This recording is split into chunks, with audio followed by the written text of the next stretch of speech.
Hi everyone, I am Chandresh Mehta. Welcome back to my channel step up. तो education के इस series में हम टॉपिक कर रहे हैं educational policies of independent India. तो आज़ाद भारत की सबसे पहली एजुकेशन पॉलिसी है 1968, सेकेंड एजुकेशन पॉलिसी है नेशनल एजुकेशन पॉलिसी 1986। इसी पॉलिसी को रिवाइज किया गया 1992 में और नाम दिया गया programme of action 1992। Third and recent education policy है नेशनल एजुकेशन पॉलिसी 2020। तो हम कह सकते हैं कि आफ्टर इंडिपेंडेंट हमारे पास तीन नेशनल एजुकेशन पॉलिसी है 1968, 86 एंड 2020। तो प्रीवियस लेक्चर में हमने national education policy 1968, 1986 and revise policy 1992 को डिस्कस कर दिया है। जिसने ये वीडियोस नहीं देखी हैं, visit my channel. In topics को बहुत अच्छे से कवर कर दीजिए बिकॉज हर टीचिंग एग्जाम में यहाँ से ज़रूर क्वेश्चन बनते हैं। तो आज के वीडियो में हम डिस्कस करेंगे न्यू एजुकेशन पॉलिसी 2020, जिसे हम कहते हैं national policy of education 2020। So let's start with the points. National policy of education 2020 independent India की third and recent educational policy है। इस पॉलिसी को 1986 की पॉलिसी के बाद इंट्रोड्यूस किया गया। अब देखो, इस पॉलिसी को लाने के पीछे का मकसद ये था कि जो एग्जिस्टिंग सिस्टम है एजुकेशन का, उसमें इम्प्रूवमेंट लाने की ज़रूरत थी। देखो, जो भी नई पॉलिसीज़ बनती है, नई कमीशन बनते हैं, वो इसलिए इंट्रोड्यूस किया जाता है क्योंकि एग्जिस्टिंग सिस्टम में डिफेक्ट होता है। इसलिए हम नई पॉलिसीज़ लाते हैं, नए कमीशंस लाते हैं। तो सेम यहाँ पर भी क्या हुआ, एग्जिस्टिंग सिस्टम ऑफ जो पॉलिसी थी वहाँ पे इम्प्लीमेंटेशन की ज़रूरत थी, रिकमेंडेशन की ज़रूरत थी, इम्प्रूवमेंट की ज़रूरत थी। इसके लिए यहाँ पर एक कमेटी सेट की गई जून 2017 में। इनका काम था एक ड्राफ्ट तैयार करना under the chairmanship of doctor Krishna Swami Kasturirangan. This policy is approved on 29th of July 2020 by MHRD, Ministry of Human Resource and Development। First education policy है बीजेपी गवर्नमेंट की, जिस समय नरेंद्र मोदी जी प्रधानमंत्री थे। 34 साल के बाद ये पॉलिसी इंट्रोड्यूस की गई, क्योंकि इससे पहले जो पॉलिसी थी 1986 में पॉलिसी सेकंड एजुकेशन पॉलिसी बनी थी। 1986 के बाद ये थर्ड एजुकेशन पॉलिसी है इंडिपेंडेंट इंडिया की। तो कुल मिलाकर 34 साल के बाद इस पॉलिसी को इंट्रोड्यूस किया गया और हम कह सकते हैं फर्स्ट एजुकेशनल पॉलिसी है 21st सेंचुरी की। और जो MHRD का नाम है वो चेंज करके मिनिस्ट्री ऑफ एजुकेशन रखा गया। NEP 2020 इंट्रोड्यूस करते हैं बहुत सारे चेंजेस को from primary education to higher education system. Next is this policy is build on the fundamental pillar of access, equity, quality, affordability and accountability. National policy of education 2020 focus करती है कि शिक्षा की पहुंच सभी तक होनी चाहिए, इक्विटी होनी चाहिए, एजुकेशन में क्वालिटी होनी चाहिए, अफोर्डेबिलिटी होनी चाहिए। ऐसी एजुकेशन होनी चाहिए जो कि स्पिरिचुअल एंड मॉरल वैल्यूज़ को इनकलकेट कर सके। Next is objectives of national policy of education 2020। First is to make India a global knowledge superpower by making both school and college education more holistic, flexible and suited to 21st century's need। हमने हमारी education ऐसी होनी चाहिए जो एक India को global knowledge super power बना सके और स्कूल एंड कॉलेज एजुकेशन को एनहांस करना है, जिसकी वजह से स्टूडेंट की हम होलिस्टिक डेवलपमेंट कर सके, उनको फ्लेक्सिबल बना सके और इस तरह की एजुकेशन हो जो कि 21st सेंचुरी की हर एक नीड को फुलफिल कर सके। To transform India into a vibrant knowledge society, to bring out the unique capability of each student, to increase the public investment in the education sector, to reach 6% of GDP at the earliest। तो हमने बच्चों को इस तरह से capable बनाना है कि उनकी यूनिकनेस को सामने आ सके, उनके जो एटीट्यूड है उसको पॉजिटिव डायरेक्शन देना है। तो इस तरह की एजुकेशन होनी चाहिए नेशनल पॉलिसी ऑफ एजुकेशन 2020 के अकॉर्डिंग। नेक्स्ट हम बात करेंगे अबाउट स्कूल एजुकेशन की। जो नेशनल पॉलिसी ऑफ एजुकेशन 2020 है वो क्या कहती है स्कूल एजुकेशन के बारे में।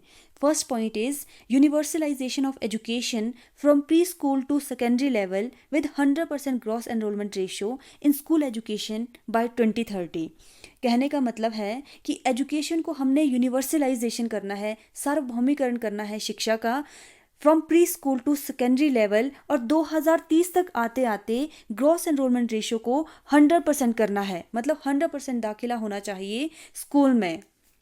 Next is the NEP propose to change the schools academic structure from 10+2 system to the format 5+3+3+4 format में। और ये बहुत ही इम्पॉर्टेंट पॉइंट है और बहुत ही हम कह सकते हैं एग्जाम पर्पज से काफ़ी इंपॉर्टेंट पॉइंट है कि जो एग्जिस्टिंग सिस्टम था, जो एग्जिस्टिंग स्ट्रक्चर है स्कूल एजुकेशन का, वो है 10+2 स्ट्रक्चर।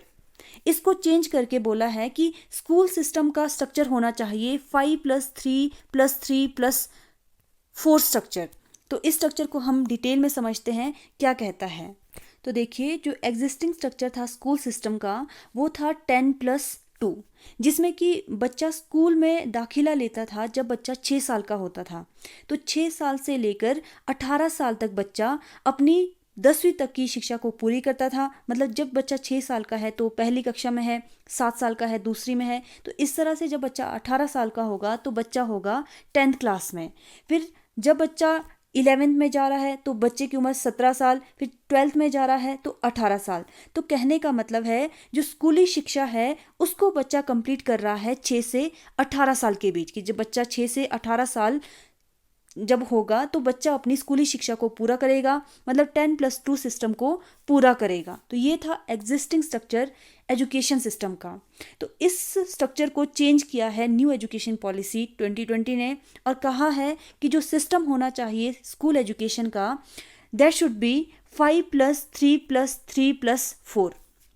इसका क्या फंडा है? ये है कि जब बच्चा देखो 3 साल का होगा, अब बच्चा 6 साल की उम्र में स्कूल नहीं जाएगा। प्राइमरी एजुकेशन बच्चा 3 साल की उम्र से शुरू करेगा। अब बच्चा 3 साल की उम्र में स्कूल जाएगा। 3 से 4, 4 से 5, 5 से 6 बच्चा केजी, एलकेजी, यूकेजी को कवर करेगा। फिर 6 से 7, 7 से 8 बच्चा फर्स्ट क्लास और सेकंड क्लास में होगा। तो बेसिकली ये जो फर्स्ट 5 ईयर है बच्चे की, ये होंगे फर्स्ट 3 ईयर एलकेजी, यूकेजी और केजी क्लासेस, और फर्स्ट और सेकंड क्लास को भी इंक्लूड किया है इस फर्स्ट 5 स्टेप में। और इस स्टेप को कहा है फाउंडेशन स्टेज, जहां पर बच्चा पहले 3 साल में तो आंगनवाड़ी, बालवाड़ी, प्री स्कूल में जाएगा बच्चा स्कूल में ही। अब इसको स्कूल का ही एक हिस्सा माना है आंगनवाड़ी, बालवाड़ी को, या फिर हम कह सकते हैं प्री स्कूल को। तो बच्चा 3 साल की उम्र में फाउंडेशन स्टेज में स्कूल जा रहा है और फर्स्ट और सेकंड क्लास को भी इंक्लूड किया है फाउंडेशन स्टेज में। फिर नेक्स्ट 3 की अगर हम बात करें तो इसमें बच्चा सेकंड क्लास से लेकर 5th क्लास तक इंक्लूड किया जाएगा, जैसे second, 3rd class, 4th class, 5th class. तो ये आएगी इस स्टेज में, जिस स्टेज को कहा है प्रेपरेटरी स्टेज या प्राइमरी स्कूल। यहाँ पे बच्चा क्लास 3rd से लेकर 5th तक रहेगा। अगर हम एज की बात करें तो इसमें बच्चे की एज होगी 8 साल से लेकर 11 साल तक। Next is middle school. तो यहाँ पे बच्चा क्या होगा, नेक्स्ट इस 3 की हम बात कर रहे हैं, तो यहाँ पे बच्चा होगा क्लास 6 में, क्लास 7 एंड क्लास 8। यहाँ पर बच्चे की एज की अगर हम बात करें तो 11 से 12 साल, 12 से 13, 13 से 14 साल। यहाँ बच्चा ये जो 3 साल की एक स्टेज है उसको फुलफिल कर रहा है, मतलब बच्चा 6ठी, 7वीं, 8वीं में है, और इस स्टेज को कहा जाता है मिडिल स्टेज। फिर नेक्स्ट हम बात करेंगे नेक्स्ट 4 स्टेज की, इसको हम कहते हैं सेकेंडरी स्टेज। अब यहाँ पे बच्चा क्लास 9 से लेकर 12 तक रहेगा, 9th, 10th, 11th and 12th। अगर हम एज ग्रुप की बात करें तो यहाँ पे बच्चे की एज होगी 14 से लेकर 18 साल तक। तो बेसिकली हुआ तो ये ना कि यहाँ पे भी बच्चा 18 साल की उम्र में ही स्कूली एजुकेशन शिक्षा, जो स्कूल शिक्षा है उसको प्राप्त कर रहा है। तो बेसिक डिफरेंस इज यहाँ बच्चा 6 से 18 साल के बीच स्कूल एजुकेशन को प्राप्त कर रहा है, यहाँ पे बच्चा 3 से 18 साल की उम्र के बीच स्कूल एजुकेशन को प्राप्त करेगा। तो यहाँ पर ये है कि यहाँ प्रीवियस जो अभी भी हमारा जो स्ट्रक्चर चल रहा है, सिस्टम चल रहा है, यहाँ पे बच्चा 6 साल में स्कूल जाता है, लेकिन जो न्यू एजुकेशन पॉलिसी है 2020, इसके तहत अब बच्चा 3 साल की उम्र में स्कूल में प्रवेश करेगा। देखिए, ये जो न्यू स्ट्रक्चर है एजुकेशन सिस्टम का, ये काफ़ी ज़्यादा इम्पॉर्टेंट है हर एक टीचिंग एग्जाम के पर्पज़ से। जैसे फर्स्ट 5 है, 5 क्या है आपका फाउंडेशन स्टेज है, जहाँ पे बच्चा 3 साल में स्कूल आएगा और प्री प्राइमरी एजुकेशन को प्राप्त करेगा, और फर्स्ट क्लास और सेकंड क्लास को भी इंक्लूड करता है ये स्टेज। सेकंड स्टेज क्या है, प्रेपरेटरी स्टेज है, जहाँ पर बच्चा 3rd, 4th and 5th class को कंप्लीट करेगा। फिर आता है नेक्स्ट 3 जो कि मिडिल क्लास की एजुकेशन को प्राप्त करेगा, 6ठी, 7वीं, 8वीं इसमें बच्चा होगा। नेक्स्ट अगर हम 4th की बात करें तो यहाँ पे बच्चा सेकेंडरी एजुकेशन को प्राप्त करेगा और बच्चा होगा 9th, 10th, 11th and 12th standard में। तो ये सिस्टम है एजुकेशन का according to new education policy 2020। Next हम डिटेल में समझते हैं। जैसे फर्स्ट स्टेज है फाउंडेशनल स्टेज। यहाँ पे जो ड्यूरेशन है बच्चे की 5 साल तक वो स्कूल में रहेगा।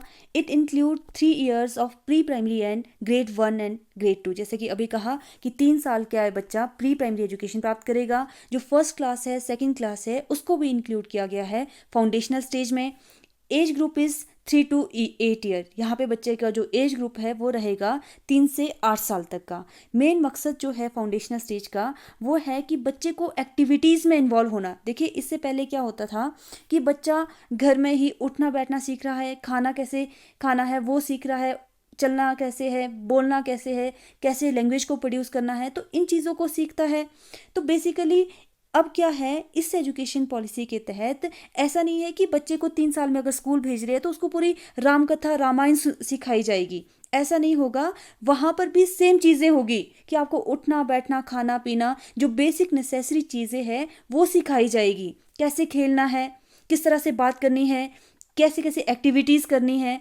तो इस तरह से बच्चे का फाउंडेशन तैयार किया जाएगा to get admission in next classes. Next हम बात करेंगे नेक्स्ट 3 ईयर की, जिसमें बच्चा होगा 8 से 11 साल का। क्लास की बात करो तो 3rd, 4th एंड 5th में बच्चा होगा। प्रेपरेटरी स्टेज इसको कहा जाता है, प्ले स्टेज कहा जाएगा। यहाँ पे बच्चा डिस्कवर करेगा, एक्टिविटी बेस से अपनी लर्निंग करेगा, इंटरेक्टिव क्लासरूम लर्निंग करेगा इस स्टेज में।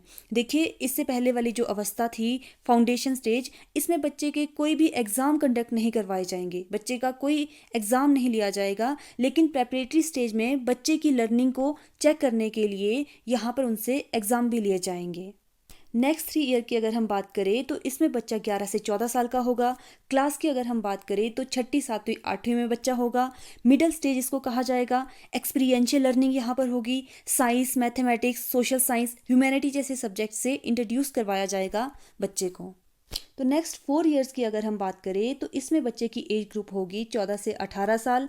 क्लास की अगर हम बात करें तो बच्चा होगा 9th, 10th, 11th और 12th में। और इस स्टेज को कहा जाता है सेकेंडरी स्टेज। यहाँ पर बच्चा मल्टीडिसिप्लिनरी स्टडी करेगा, क्रिटिकल थिंकिंग को इन्हांस करेगा, फ्लेक्सिबिलिटी होगी, डिसीजन मेकिंग पावर होगी, प्रॉब्लम सॉल्विंग एटीट्यूड को एनहांस किया जाएगा और बच्चे को प्रिपेयर किया जाएगा 21st सेंचुरी स्किल्स के लिए। बच्चे की मेटाकॉग्निशन को सुधारा जाएगा, थिंकिंग अबाउट थिंकिंग के लिए प्रमोट किया जाएगा। और देखिए यहाँ पर बच्चे को जो है एक इंटरनेशनल लैंग्वेज या फॉरेन लैंग्वेज को भी सिखाया जाएगा। तो अगर हम वापस मिडिल स्टेज में जाए जहाँ पर बच्चा 6th, 7th और 8th में होगा और एज ग्रुप 11 से 14 साल होगी, तो वहाँ पर बच्चे को हमने वोकेशनल स्टडीज़ करवानी है, इंटर्नशिप करानी है। कि अगर हमें पता है कि बच्चा जो है, बच्चे का इंटरेस्ट है कारपेंट्री में, तो बच्चे को कारपेंट्री का वर्क सिखाओ। किसी कारपेंटर को आप विद्यालय में बुला सकते हैं या आप बच्चों को कहीं आप किसी जगह पे ले जा सकते हैं जहाँ पे कारपेंट्री का वर्क चल रहा है, तो बच्चा उस काम को देखे और अपने इंटरेस्ट को क्रिएट कर सके। तो इस तरह की हमने इंटर्नशिप करानी है जब बच्चा 6th, 7th और 8th क्लास में होगा। नेक्स्ट हम बात करेंगे कि national policy of education 2020 higher education के बारे में क्या कहती है। The point is holistic undergraduate education with a flexible curriculum and multiple entry and exit option. तो यहाँ पे अंडर ग्रेजुएट जो एजुकेशन है उसका करिकुलम फ्लेक्सिबल होना चाहिए और multiple entry and exit option होना चाहिए हमारे एजुकेशन सिस्टम में, जो मुझे पर्सनली काफ़ी अच्छा पॉइंट लगता है। तो आइए सबसे पहले समझते हैं 3 years under graduate degree course. तो यहाँ क्या होता है कि हम 3 साल का डिग्री कोर्स कंप्लीट करते हैं, हम कॉलेज में एडमिशन लेते हैं, फर्स्ट ईयर कंप्लीट करते हैं, देन सेकंड ईयर करते हैं, देन थर्ड ईयर कंप्लीट करते हैं। अगर किसी कारणवश हमने फर्स्ट ईयर कंप्लीट कर दिया, सेकंड कर दिया और थर्ड ईयर नहीं कर पाते हैं, तो हमें कोई डिग्री नहीं मिलती है, ना ही कोई डिप्लोमा मिलता है कि आपने फर्स्ट ईयर गए थे, आप सेकंड ईयर गए थे, तो उसका कोई महत्व नहीं रहता है, कोई मतलब नहीं रहता है कि आपने फर्स्ट ईयर किया या सेकंड ईयर किया। मतलब कोई अवार्ड या कोई सर्टिफिकेट नहीं मिलता था आपको कि आपने फर्स्ट ईयर या सेकंड ईयर को कंप्लीट किया है। ये था एग्जिस्टिंग सिस्टम। लेकिन नई एजुकेशन पॉलिसी क्या कहती है कि अगर आप फर्स्ट ईयर कर रहे हो, सेकंड ईयर किसी कारणवश नहीं कर पा रहे हो, 10 साल के बाद आप कंटिन्यू करना चाहते हो इस सेकंड ईयर को, तो यू आर एलिजिबल, आप कंप्लीट कर सकते हो अपनी एजुकेशन और डिग्री कोर्स को पूरा कर सकते हैं कभी भी जब आपका मन करे। और ऐसा नहीं होगा अगर आपने फर्स्ट ईयर कर दी है, सेकंड ईयर कर दी है, थर्ड ईयर आप करो ही ना, तो ऐसा नहीं होगा कि फर्स्ट ईयर और सेकंड ईयर के लिए आपको कुछ नहीं मिलेगा। आपको फर्स्ट ईयर के लिए सर्टिफिकेट मिलेगा। अगर आप सेकंड ईयर तक कंप्लीट करते हो अपनी एजुकेशन तो आपको डिप्लोमा दिया जाएगा। थर्ड ईयर कंप्लीट करते हो तो आपको बैचलर डिग्री दी जाएगी। नेक्स्ट हम बात करेंगे 4 साल के डिग्री कोर्स की। तो यहाँ पे तो देखो आपको 3 साल तक पूरा बैचलर डिग्री कोर्स मिल जाता है। यहाँ पे अगर आप 4 साल का डिग्री कोर्स कंप्लीट करते हो, मतलब फर्स्ट ईयर कर दिया, उसमें आपको डिप्लोमा मिलेगा, सेकंड कर दिया डिप्लोमा मिलेगा, थर्ड करेंगे तो एडवांस डिप्लोमा मिलेगा। अगर 4 साल का डिग्री कोर्स करते हो तो 4 साल कंप्लीट करने के लिए आपको प्रॉपर डिग्री मिलेगी, बैचलर डिग्री विद रिसर्च। तो ये फंडा है third year under graduate degree और fourth year under graduate degree का। तो ये जो मैं आपको बता रही हूँ मल्टीपल एंट्री और एग्जिट का ऑप्शन है कि कभी भी आप एंट्री ले सकते हो और कभी भी आप एग्जिट कर सकते हैं। ऐसा नहीं होगा कि फर्स्ट ईयर में एडमिशन लेने के बाद आपको उसका कोई बेनिफिट नहीं मिलेगा। आप फर्स्ट ईयर में भी हो, अगर आप अपनी स्टडी को कंप्लीट नहीं कर पाते हो किसी कारणवश, तो वहाँ पर उसके लिए आपको सर्टिफिकेट मिलेगा, कोई एक डिप्लोमा मिलेगा अगर आप अपनी पढ़ाई पूरा नहीं कर पाते हैं। नेक्स्ट हम बात करेंगे मास्टर डिग्री की। तो मास्टर डिग्री कंप्लीट होगी 2 साल में। जिन्होंने 3 साल का अंडर ग्रेजुएट डिग्री कोर्स किया है तो मास्टर उनके लिए 2 साल की होगी, और जिन्होंने 4 साल की अंडर ग्रेजुएट डिग्री कोर्स किया है तो उन्हें सिर्फ 1 साल का ही मास्टर डिग्री कोर्स करना होगा। तो ये था higher education according to national policy of education 2020। Next is national policy of education 2020 क्या कहती है ऑनलाइन एंड डिजिटल एजुकेशन के बारे में। तो देखिए, ऑनलाइन एंड डिजिटल एजुकेशन को हम आफ्टर कोरोना तो काफ़ी अच्छे से अंडरस्टैंड कर सकते हैं। तो नेशनल पॉलिसी ऑफ एजुकेशन ने भी काफ़ी ज़्यादा एम्फेसिस किया है digital education and online education पर। Appropriate integration of technology into all levels of education will be done. A comprehensive set of recommendation will be prepared for promoting online education in order to ensure quality education, focusing on digital infrastructure and digital content. तो देखिए, जितने भी education है अगर need हो तो हम online माध्यम से भी उसे प्रोवाइड कर सके, तो ऐसी फैसिलिटीज़ देनी है।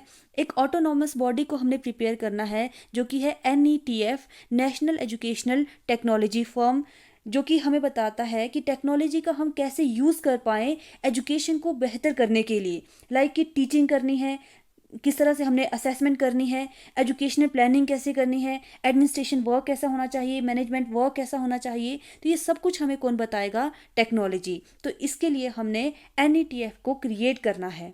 तो ये था फंडा ऑनलाइन एंड डिजिटल एजुकेशन का। नेक्स्ट हम बात करेंगे national policy of education 2020 about teacher education. तो यहाँ पर NCTE national council of teacher education, NCERT national council of education and research training के साथ मिलकर NCFTE का निर्माण करती है। तो NCFTE क्या है? National curriculum framework for teacher education, मतलब टीचर को एजुकेट करने के लिए कैसा करिकुलम होना चाहिए ये प्रिपेयर करता है NCTE। किसके साथ मिलकर? NCERT के साथ मिलकर, कि हमारा जो करिकुलम है टीचर एजुकेशन का वो कैसा होना चाहिए। Next is teacher education programmes. अगर हम टीचर एजुकेशन प्रोग्राम्स की बात करें तो यहाँ 4 साल इंटीग्रेटेड B.Ed भी होगा, 2 ईयर B.Ed भी होगा एंड 1 ईयर B.Ed भी होगा। तो 4 साल का अगर हमें इंटीग्रेटेड B.Ed करना है तो आफ्टर +2 जो हम डिग्री कोर्स करते हैं तो उसके साथ हम B.Ed 4 ईयर इंटीग्रेटेड कर सकते हैं। फिर जो 2 साल का B.Ed होगा वो हम कंप्लीट कर सकते हैं अगर हमने 3 year under graduate degree course किया होगा, तभी हम एनरोल हो सकते हैं 2 साल के B.Ed के लिए। और जो 1 ईयर का B.Ed है उसके लिए तभी हम एलिजिबल होंगे अगर हमने 4 साल का अंडर ग्रेजुएट डिग्री कोर्स किया है, तभी हम 1 साल की B.Ed को कंप्लीट कर सकते हैं। तो ये थे teacher education programme. Next is Teacher education will gradually be moved by 2020 into multidisciplinary college and university and wish to become a subject teacher in that specialty। कहने का मतलब है कि जैसे आज की डेट में है, टीचर बनने के लिए हम डाइट में अपनी ट्रेनिंग लेते हैं, एक पर्टिकुलर एक स्पेसिफिक टीचर एजुकेशन कॉलेज होता है जहाँ पर हम अपनी स्टडी को पूरा करते हैं। लेकिन इस पॉलिसी के तहत हम किसी भी कॉलेज में, किसी भी जनरल कॉलेज में टीचर की एजुकेशन को प्राप्त कर पाएंगे। Next is teacher eligibility test को कंपल्सरी कर दिया जाएगा हर एक लेवल की टीचिंग के लिए, कि अगर जो टीचर है वो फाउंडेशन स्टेज वाले बच्चों को पढ़ा रहा है, प्रेपरेटरी को पढ़ा रहा है, मिडिल को पढ़ा रहा है, सेकेंडरी स्कूल को पढ़ा रहा है, तो हर एक लेवल के लिए टेट का पास होना कंपल्सरी रहेगा। नो मैटर कि आप प्राइवेट में पढ़ा रहे हो, सरकारी स्कूल में पढ़ा रहे हो, आपका टेट क्वालिफाई करना बहुत ही कंपल्सरी है। Second screening interview and small teaching demonstration will be conducting. Para teachers like शिक्षा मित्र और para teacher will be removed by 2020 की 2020 तक जो शिक्षा मित्र है, पैरा टीचर्स हैं, इनको रिमूव कर दिया जाएगा। Next is national assessment centre Parakh created to assess the students. अब स्टूडेंट की असेसमेंट के लिए परख को क्रिएट करना है। अब परख क्या है? Performance assessment review and analysis of knowledge for holistic development, कि हमने क्या करना है, बच्चे की होलिस्टिक डेवलपमेंट के लिए बच्चे को 360 डिग्री में बच्चे को असेस करना है। इसका क्या मतलब है कि हमने बच्चे के हर एक पहलू को परखना है, बच्चे के कॉग्निटिव, अफेक्टिव, साइकोमोटर, हर एक एस्पेक्ट को हमने बच्चे के असेस करना है। Next is It also paved the way for foreign university to set up campus in India। ये जो पॉलिसी है 2020 की, ये फॉरेन यूनिवर्सिटीज़ को भी अलाउ करती है कि आप इंडिया में आइए और अपनी यूनिवर्सिटीज़, अपने कैंपस ओपन कर सकते हैं। It emphasis setting up of gender inclusion fund, special education zone for disadvantages regions and group, की जो डिसएडवांटेजेस ग्रुप है उनको इंक्लूजन करना है अपने एजुकेशन सिस्टम में। नेक्स्ट इज ISL, ये भी काफ़ी इंपॉर्टेंट पॉइंट है कि जो इंडियन साइन लैंग्वेज है उसको हमने अक्रॉस द कंट्री सभी को सिखाना है। Next is student can opt for courses as per their preferences. ऐसा नहीं है कि +1 +2 में जाएगा, उसको फिजिक्स पढ़ना है, अगर केमिस्ट्री नहीं पढ़नी है तो वो कोई भी ह्यूमैनिटी का सब्जेक्ट चूज़ कर सकता है, ज्योग्राफी पढ़ सकता है, हिस्ट्री पढ़ सकता है, मतलब किसी भी सब्जेक्ट को पढ़ सकता है, अगर चाहे वो साइंस का ही क्यों ना सब्जेक्ट पढ़ रहा हो। तो ऐसा नहीं होगा, बच्चा कुछ भी पढ़ सकता है अपने इच्छा के अनुसार। बच्चे का जो रिजल्ट होगा on the basis of marks, self, peer, teacher. ऐसा नहीं होगा कि बच्चे को टीचर ही असेस कर रहा है, यहाँ पर बच्चे को स्वयं भी बच्चा खुद को असेस करेगा कि मैं कैसा कर रहा हूँ। इससे बच्चे की डिसीजन मेकिंग पावर बढ़ेगी। पीयर ग्रुप भी उसको असेस करेगा, मार्क्स बेस भी उसकी असेसमेंट रहेगी। तो कहीं ना कहीं इस तरह से बच्चे का जो है बिहेवियर कैसे रहेगा, उसको पता होगा कि मुझे अपने साथी के साथ, अपने फ्रेंड के साथ अच्छे से बिहेव करना है, क्योंकि ये मुझे मार्क्स देगा। अगर मैंने इसके साथ गड़बड़ी कर दी तो ये मुझे जो है कम मार्क्स देगा, जिसकी वजह से मेरा जो रिपोर्ट कार्ड है वो खराब हो सकता है, उसमें कम मार्क्स आ सकते हैं। तो इसलिए वो स्टार्टिंग से ही सभी के साथ अच्छे से बिहेव करेगा। तो ये एक तरीका है जिसकी वजह से हम बच्चे के, हम कह सकते हैं कि मॉरल वैल्यूज़ को इनकलकेट कर सकते हैं। Skills such as analysis, critical thinking, conceptual clarity will be taught in schools, कि बच्चों को हमने 21st सेंचुरी की स्किल्स के लिए इम्प्रूव करना है, जिसके लिए हम बच्चे की एनालिसिस को इम्प्रूव कर सकते हैं, क्रिटिकल थिंकिंग को इम्प्रूव कर सकते हैं, कॉन्सेप्चुअल क्लैरिटीज़ ला सकते हैं, और बच्चे को जो है spiritual as well as moral education दे सकते हैं। Common entrance exam should be there, कि आफ्टर 12th क्या होगा, अगर आपने कहीं किसी यूनिवर्सिटी में एडमिशन लेना है तो उसके लिए कॉमन एंट्रेंस होगा। ऐसा नहीं होगा कि जो पहले होता था +2 की जो मेरिट लिस्ट है उसी के आधार पर किसी यूनिवर्सिटी में आपको एडमिशन मिलती थी, लेकिन अब जो है किसी भी यूनिवर्सिटी में अगर आपको दाखिला लेना है तो उसके लिए कॉमन एंट्रेंस टेस्ट जो है कंडक्ट करवाया जाएगा, उसी के आधार पर आपकी एडमिशन होगी। Next is national education policy focus on mother tongue. इनके according mother tongue should be the medium of instruction for primary education, और इनके अकॉर्डिंग जो मल्टीलिंगुअलिज्म है क्लासरूम के अंदर, ये एनहांस करता है बच्चे की कॉग्निटिव स्किल को। ऐसा नहीं है कि बच्चा अगर इंग्लिश में बात कर रहा है तो टीचर उसको बोले कि आप हिंदी का यूज़ ही ना करो, ऐसा नहीं होना चाहिए। अगर बच्चा 2 से 8 साल का है, अगर वो बहुत सारी भाषा को सीख रहा है, हिंदी बोल रहा है, इंग्लिश बोल रहा है, पहाड़ी बोल रहा है, पंजाबी बोल रहा है, कोई भी किसी भी भाषा का अगर वो बच्चा यूज़ कर रहा है तो उसकी वजह से बच्चा कॉग्निटिव स्किल को एनहांस करेगा। तो ऐसा नहीं होना चाहिए कि आप जस्ट उसको इम्पोज करो कि आप सिर्फ एक ही भाषा का यूज़ करो, इंग्लिश है तो आप इंग्लिश का ही इस्तेमाल करो, ऐसा नहीं होना चाहिए। तो इनके अकॉर्डिंग NPE 2020 के अकॉर्डिंग मल्टीलिंगुअलिज्म की वजह से बच्चे का संज्ञानात्मक विकास होता है। इन्होंने एम्फेसिस किया है 3 लैंग्वेज फार्मूला पर, और इस तरह से कहा है कि आपने किसी भी लैंग्वेज को इम्पोज नहीं करना है बच्चे पर। तो ये रिकमेंडेशन थी NEP 2020 की। I hope this topic is clear to all of you. कोई डाउट होगा तो कमेंट सेक्शन में ज़रूर कमेंट कीजिए। If you find this video useful, please like and share it with your friends. Thanks for watching step up. Stay connected.